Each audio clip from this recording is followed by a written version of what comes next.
दोस्तों एक बार फिर नेशनल इंग्लिश की तरफ से आप सभी का वेलकम है, यानी आप सभी का स्वागत है। दोस्तों आज मैं ना इस वीडियो में so as so just as, ये जस्ट जो एज नहीं है, यहां पर जस्ट सो है, ये गलती से यहां पर टाइप हो गया है जस्ट सो। तो आखिर में इन सब कंजंक्शन में क्या डिफरेंट है, इसका मीन्स क्या होगा, इसका हिंदी मतलब क्या होगा। अगर ये चीजें जान लेते हैं तो कुछ न कुछ आपको इंग्लिश राइटिंग करते समय, इंग्लिश स्पीकिंग करते समय, यानी इसके बेसिस पर अगर कोई सेंटेंस आता है तो डेफिनेटली आप बोल जाएंगे, लिख ले जाएंगे। तो डेफिनेटली आप S dot dot dot as, अब इसका मतलब देखिए, या तो केवल जितना या उतना का पेयर जितना या उतनी का पेयर जितनी, देख रहे हैं ना। इसे एज या सो एज, इनका प्रयोग और पॉजिटिव डिग्री में होता है, यानी जब दो व्यक्तियों की तुलना की जाती है, ठीक है, तो उस कंडीशन में हम एज या सो एज का प्रयोग नेगेटिव सेंटेंस में, और यहां पर एज का प्रयोग हम पॉजिटिव में करेंगे। देखिए कैसे, राम श्याम जितना लंबा है, भाई राम जो लड़का है वो श्याम जितना लंबा है। इस बात को हम ऐसे भी बोल सकते हैं, राम उतना लंबा है जितना श्याम। देख रहे हैं ना, राम उतना लंबा है जितना श्याम। तो क्या करेंगे भाई, इसको हम ट्रांसलेट करेंगे, लिखेंगे राम, तुरंत इसके बाद हमको हेल्पिंग वर्ड लगाना है इज। अब ये जो जितना देख रहे हैं ना, जितना के जस्ट बाद यही ये जो है ना, ये एडजेक्टिव है। इसी एडजेक्टिव को ये बीच में लाना है, क्योंकि दोनों तरफ से एज है और इसी में हमको एडजेक्टिव लाना है। तो Ram is as tall as Shyam. Clear, Ram is as tall as Shyam, सही बनेगा। सेंटेंस जो ऊपर वाला देख रहे हैं, चाहे ऐसा हो चाहे ऐसा हो, हमें एज लिखना ही है और बीच में हमें एडजेक्टिव लाना ही है। जैसे मैं उतना तेज बोलना चाहता हूं जितना तुम, मैं यानी आई उतना तेज बोलना चाहता हूं वांट टू स्पीक। अब हमें देखना है कि एडजेक्टिव कहां है, यानी उतना के बाद तेज एडजेक्टिव है, यानी तेज जो है एडवर्ब है। आई वॉन्ट टू स्पीक उतना एज, तब तेज की मीनिंग फास्ट, इधर जितना आया हुआ है तुरंत as. I want to speak as fast as you, ठीक है। I want to speak as fast as you. मैं उतना मोटा था कि वह उतना मोटा था जितना मेरा भाई, वह लड़का जो है उतना ही मोटा था जितना मेरा भाई, अर्थात वह मेरे भाई जितना मोटा था। तो क्या करेंगे, वह यानी ही था ना, वाज उतना मोटा, उतना के लिए एस, मोटा के लिए फैट, और फिर उतना का पेयर यहां जितना है तो फिर यहां लिख देंगे he was as fat as, मेरा भाई यानी माई ब्रदर।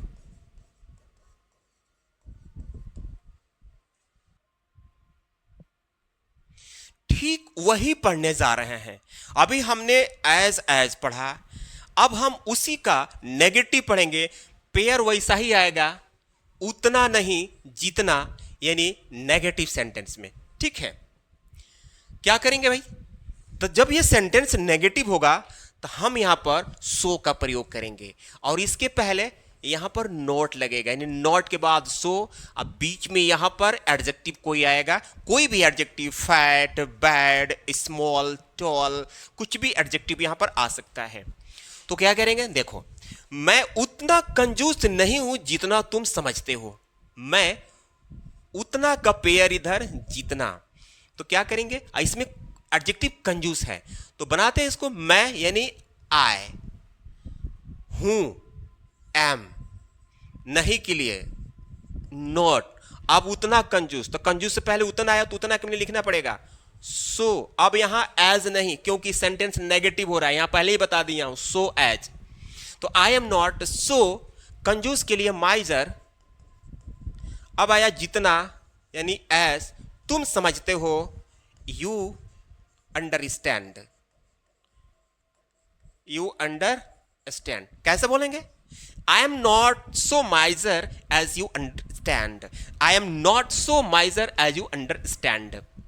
वह उतनी काली नहीं है जितनी तुम। भाई उतनी की पेयर जितनी, या उतना का पेयर जितना। बस सेंटेंस इस नेगेटिव है, तो जहां नेगेटिव हुआ तो हमें सो एज, और जहां यह पॉजिटिव हुआ तो एज जो अभी 5 मिनट पहले पढ़े हैं। वह उतनी काली नहीं है जितनी तुम, तो क्या करेंगे? वह महिला है, सी है के लिए, इस नहीं के लिए, नॉट। अब उतनी काली, तो काली लिखने से पहले उतनी की मीनिंग सो, काला चाहे काली तब लिखेंगे black.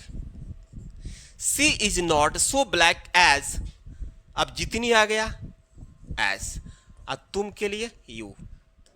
She is not so black as you.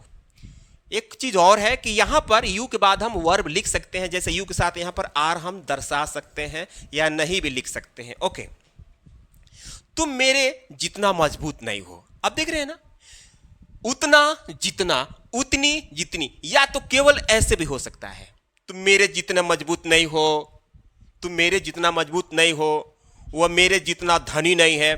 तो अगर इस तरह की भी सेंटेंस आता है तो हमें सो एज से ही बनाना है और दोनों के बीच में एडजेक्टिव लाना है।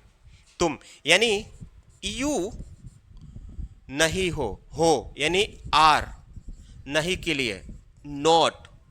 अब जितना यानी सो, मजबूत एडजेक्टिव है, स्ट्रांग तब as. You are not so strong as, मेरे मतलब आई, यहां पर आई। यहां पर जब ये पॉजिटिव डिग्री या कॉम्परेटिव डिग्री की बात होती है, हमने जब दो लोगों के बीच की तुलना होती है तो दोनों तरफ के सब्जेक्ट नॉमिनेटिव केस में होते हैं। आपके दिमाग में चल रहा होगा कि या तो मी होगा या तो माई होगा, तो ऐसा चल रहा होगा तो अभी इसको निकाल दीजिए, नहीं रहेगा, ठीक है ना। तो you are not so strong as I. अब हम आगे देखते हैं, एज सो, ये है मैनर बताने के लिए, तरीका बताने के लिए। वैसा जैसा, वैसे जैसे, एज सो की बात कर रहा है ये अब जो है ना, ये कंपेयर करने के लिए इस कंजंक्शन का प्रयोग नहीं किया जाएगा, बल्कि मैनर बताने के लिए। जैसा तुम करोगे वैसा मैं करूंगा, जैसा तुम पढ़ते हो वैसा मैं भी पढ़ता हूं। देखिए क्या लिखा है, जैसा बोओगे वैसा काटोगे, जैसा बाप वैसा बेटा, जैसा शिक्षक वैसा छात्र। देख रहे हैं ना।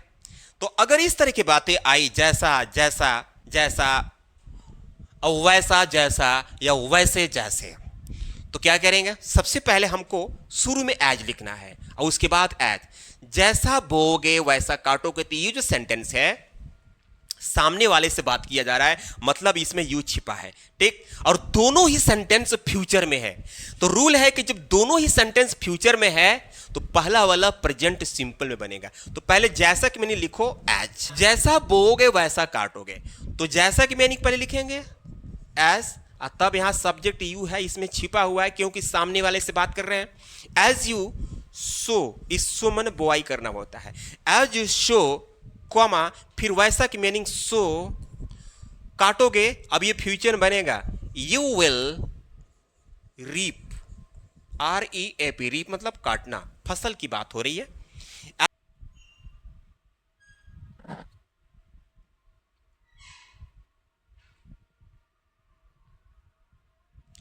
जस्ट शो, इसका मतलब होता है ठीक उसी तरह या तो इसी तरह।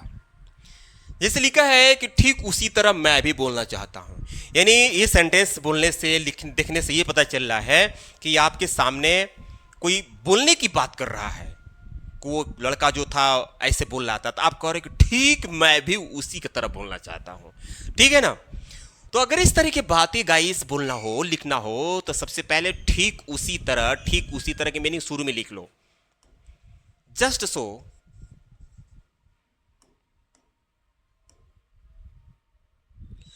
ठीक उसी तरह, तो क्या करेंगे? जस्ट सो मैं भी बोलना चाहता हूं, आई ऑल्सो वांट यानी चाहता हूं, टू स्पीक यानी बोलना। Just so I also want to speak. ठीक इसी तरह मैं भी अगले मैच में खेलूंगा, यानी सामने लग रहा है कि मैच चल रहा है और अपने मन में खूब सोच रहे हैं कि ठीक जैसे ये खेल रहा है ना, मैं भी अगले मैच में खेलूंगा। तो क्या करेंगे, ठीक जस्ट सो कॉमा मैं भी अगले मैच में खेलूंगा, आई शैल आल्सो